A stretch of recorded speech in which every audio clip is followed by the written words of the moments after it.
Hello. The topic of this video is going to be power outages, particularly the recent rise in power outages that we've seen in the past week or so. If you remember, last week, on Saturday, New York City got hit with the largest power outage that had happened in decades.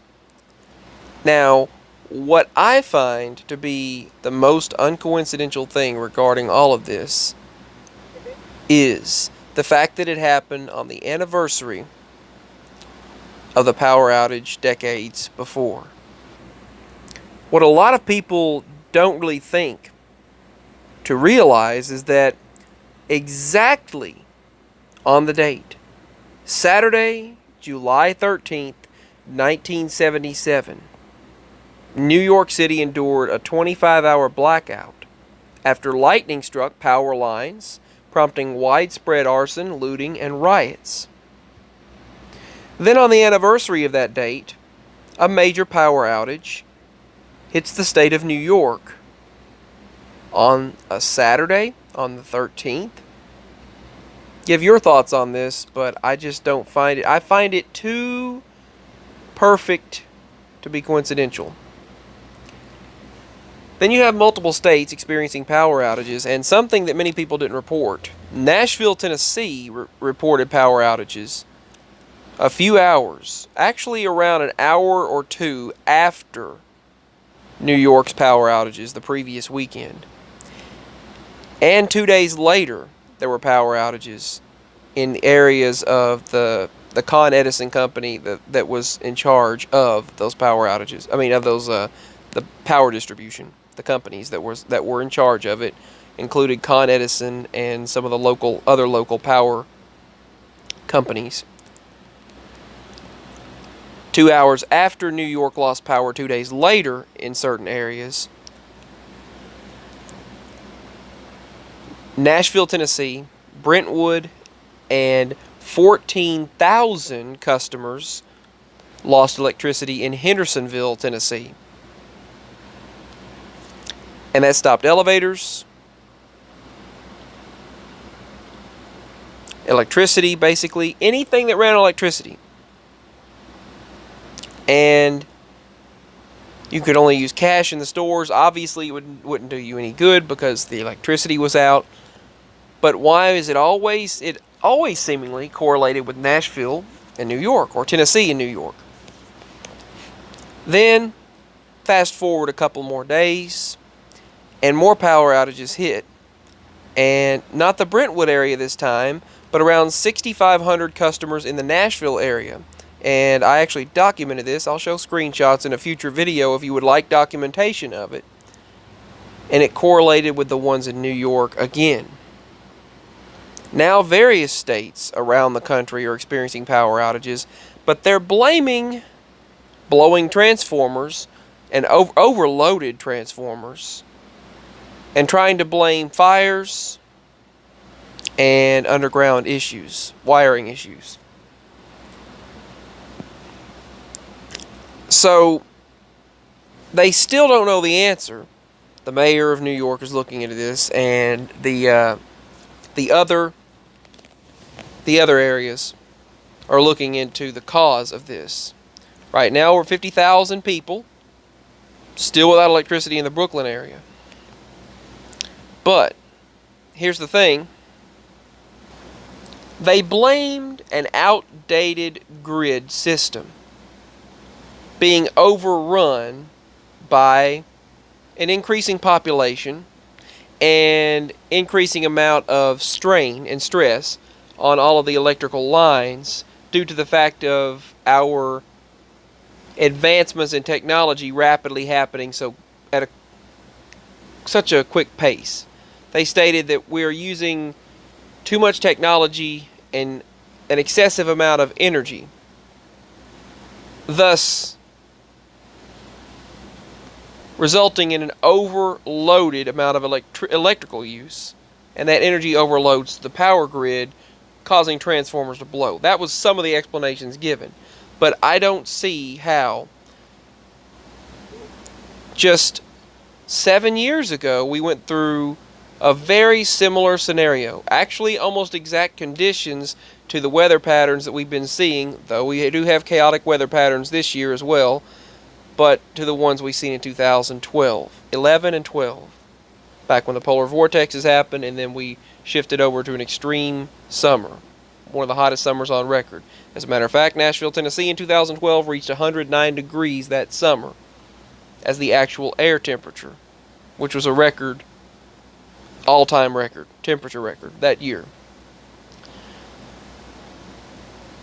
So we had electricity all across this country then, and around this world, and the power grid was very strained then as well.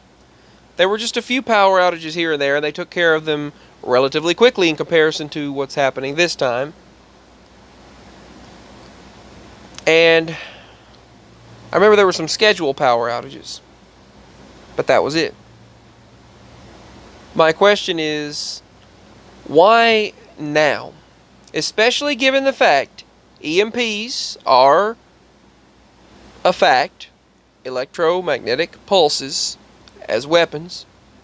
Not saying that's the cause, but it can, someone can hack the grid and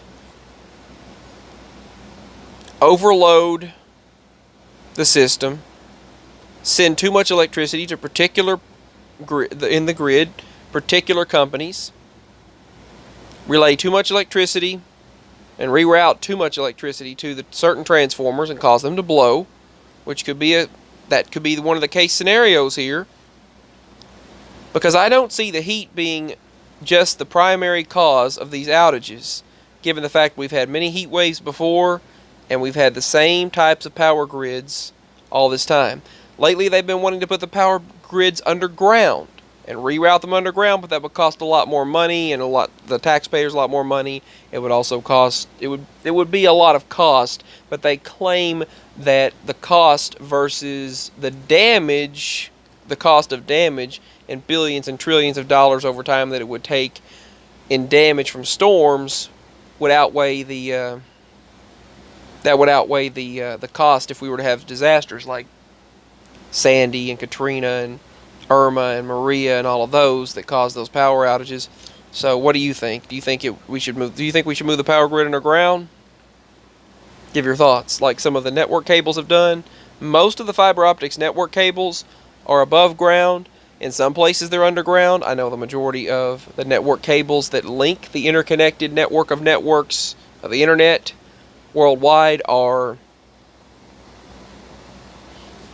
under the ocean and under the ground, but the ones going to buildings, businesses, and houses, and the electrical cables are it's just a spider web of cables, a web of cables everywhere, and it is disastrous. It is a potential disaster everywhere, and it's very, very alarming to think about, especially given the vulnerability that we have set ourselves up for, with this, with the possibility of CMEs, the coronal mass ejections releasing from the sun, and those highly charged, energized particles hitting the atmosphere, what the aurora borealis, what the magnetosphere doesn't take care of, and the ozone layer doesn't take care of. Those particles, they might make for a beautiful display in the aurora borealis, creating the northern lights, but they also have the potential to mess up satellites, communications, the electric grid, network communications, and all of that. Anything with electromagnetic frequencies like radio waves. So our tech is vulnerable to, and modern advancements are vulnerable to any type of thing that Mother Nature has to throw at us. So it's something to think about. Like in the like hundreds of years ago, when the power grid would have gone down had we had this type of technology then. The telegraph wires went down due to a major sunblast then. But I don't find it coincidental that this is going on. Something is going on, given the fact that we've had these heat waves before, and all these power outages didn't take place then. This company here in Hawaii this also happened. I think something is going on. The company said that their largest generating unit is now inoperable. Now think about that. These things are just happening all over the grid. An island-wide outage is possible. They said an island-wide outage knocked out the power cooperative's largest generating unit, and rolling blackouts could be implemented. They said this was 4:30 p.m. yesterday, Sunday. Roughly 90% of the power cooperative's members had their electricity restored, but they said that it serves 33,000 members, and they were affected. The communications manager said the outage was also implicated in the KIUC's phone system. Generation capacity is limited. They said if loads exceed excess capacity, the temporary blackouts may be needed. Although the likelihood of that happening, they claim, is slim, but they said, we feel it is best to forewarn members there could be blackouts. 2:30 p.m. is when this happened, yesterday, at their main power station in Hawaii. They said they still are investigating the cause of the fault. And understandably so, Cuomo rips Con Ed over power outages, and he calls in the state police for backup. Because Con Ed's been going out a lot. Con Edison's been going out a lot. They're claiming that the power outages were sparked by blistering heat waves in Brooklyn and various other places. 48 million, hundreds of millions are in the path of this. And I just find it to be, I find it to be too connected to be coincidental. And the fact that we have had heat waves before. I realize the humidity is a lot higher during these heat waves this time, but the power grid has withstood it before. Why would it not withstand it now, unless something else is going on or it's weakening? Or someone is rerouting or hacking the system, causing transformers to overload. Give your thoughts on this and what you think might be going on. I know it's finally going to cool down. We're going to receive some cooler temperatures midweek, but before the heat ramps back up in the end of the week and into next weekend. Lots of rain, lots of storms are happening. That's not helping with the power outages. Power outages also are being caused by various storms and flooding issues. But what do you think the cause of these random power outages nationwide in the United States and around this world are all about? Give your thoughts. Peace. And I just wanted to let everyone know my PayPal link is below if you'd like to show your support and support the cause, support this channel. And if you like what I do, show your love by subscribing, liking the video, sharing, and leaving comments below. This has been another truth-talking video. Just talking truth. Just saying what's going on. Signing out for this video.